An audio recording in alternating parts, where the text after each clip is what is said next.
Hi, this is Aaron with Zollotech. This is a day one follow-up of using the Palm Pre Plus and the Palm Pixi Plus.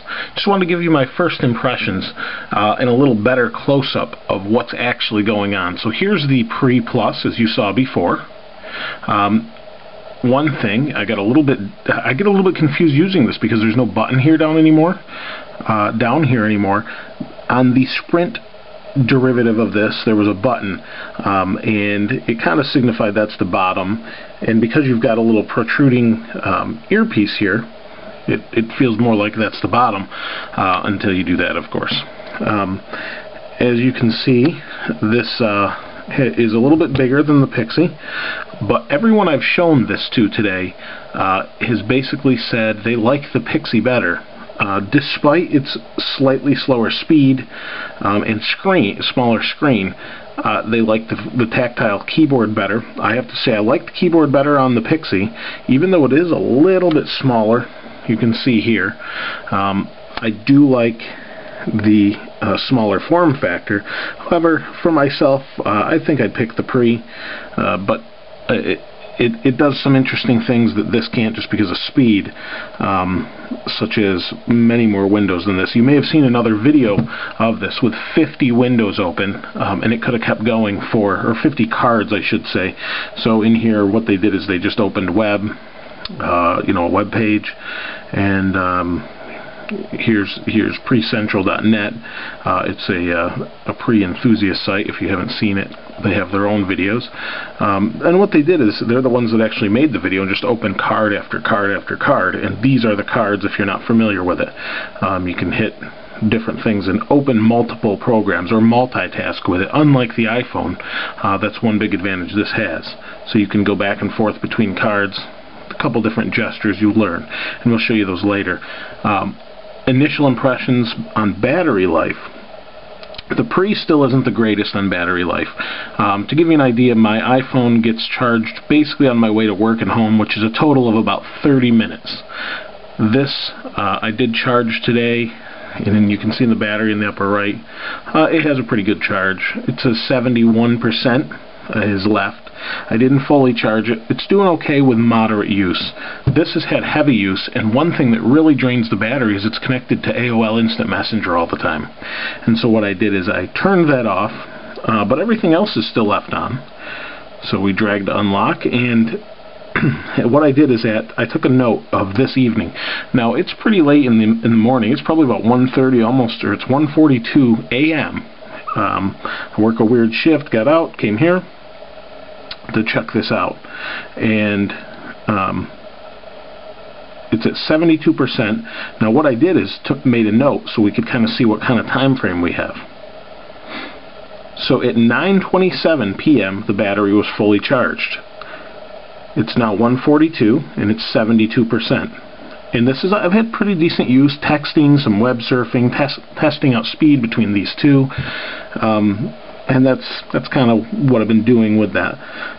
So at 9:27, it's now 1:43, so about a little over 4 hours, 4 hours 15 minutes, and we have 72% battery. Now, I did notice the AOL Instant Messenger was on in between this current charge, so it's actually doing pretty well. I think it's going to be a pretty good battery life on the Pixi. With normal to moderate use, I did make 2 phone calls on this. I tried it out as a wireless base station. We do have that app in here, mobile hotspot. You can see it right there. And what that does is allow you to connect up to 5 wireless devices at once using your EVDO connection. I'm not going to show you this now. I'll show you that another time when we go through the applications. But these both have that ability. It is available on Verizon for $40 a month, and they unlock that for you. It is kind of expensive, but it's the same as having a MiFi and you're carrying one device. And if you're used to having it, it's a great alternative. After looking into this a little bit more, I took the backs off these, looked around them. You can really feel the difference in weight. This is much heavier, the Pre. I don't know the actual weights of them off the top of my head, but this is definitely heavier. Form factor though, this feels very light but sturdy. This I feel like I need to protect, and they do give you this protective little sleeve for it, and that seems to do the job pretty well. Other than that, pretty impressed overall. I did have a Sprint Pre, as you know, and I really like the Verizon Pre a lot better. It's quicker. It responds faster. It's got double the memory internal and double the actual storage memory. So really impressed. And one thing that was really neat, I thought, is I signed into my Palm profile on this. Same profile I had with Sprint, and without doing anything, went in here and all the same apps were here that I used before.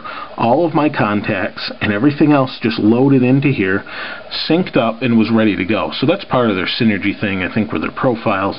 Really nice feature. Didn't have to do anything. I didn't have to attach it to a computer or anything. I just put it in here, grabbed all the information via EVDO on Verizon's network. It was done. That was it. Everything was in here. So we're going to continue to look at these. I'll have a full review up, but just kind of wanted to give you my first day impression using them. Really nice form factor, the Pixi. Really impressed with that. Pre, very nice as well. I think I found myself trying this phone out, the Pixi Plus, a little bit more, just because I like the keyboard a lot. You see, you don't have, even though I have very large hands, and this is a very tiny keyboard, it doesn't get in the way, or you don't have anything to get in the way, as you do with the Pre. You kind of have these lips to deal with, but the keyboard's a little bit bigger. So there's some trade-offs and things, but the feedback on this keyboard is really good. It's really nice. You can hear the click. And here, these are a little bit more spongy.